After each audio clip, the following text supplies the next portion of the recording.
Mentioned today that India, in addition to its 25% tariff rate, would pay an additional penalty because of its support of Russia. What is that additional penalty?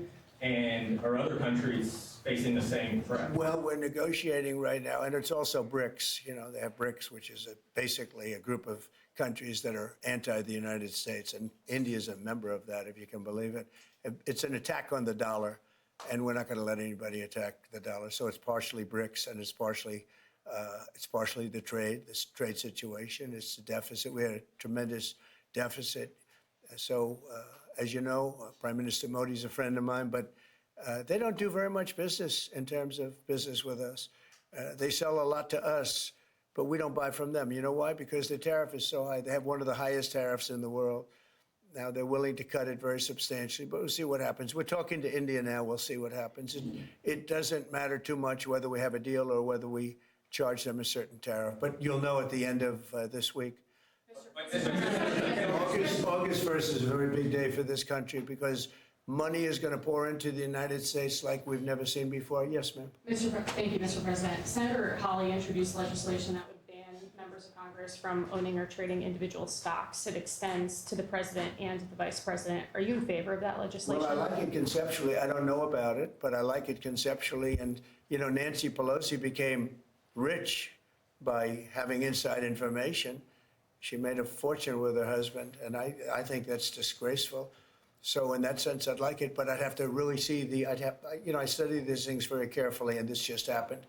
So I'll take a look at it. But conceptually, I like it. And what I do think is Nancy Pelosi should be investigated because she has the highest return of anybody practically in the history of Wall Street, save a few. How did that happen? It happened by she knows exactly what's going to happen, what's going to be announced. She buys stock, and then the stock goes up after the announcement's made. And she ought to be investigated. Harvard is reportedly willing to settle with you for $500 million. Is that enough? Well, it's a lot of money. We're negotiating with Harvard now. They would like to settle, so we'll see what happens. What is America's debt to our Afghan war allies that kept our veterans safe over there? There's been some talk about sending a lot of them back. Would you let your administration do that? We know the good ones, and we know the ones that maybe aren't so good. You know, some came over that aren't so good. And we're going to take care of those people, the ones that did a job, the ones that were told certain things.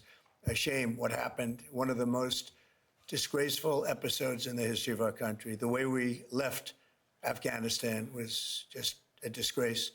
But I understand your question fully, and we'll take care of 90% of your question, okay? I know what you mean. Thank you very much. Mr. President, on the tariffs on India, are you still open to negotiate with India on the tariff front Well, we're on a talking deal? to them now. We'll see what happens. Again, India was the highest or just about the highest tariff nation in the world.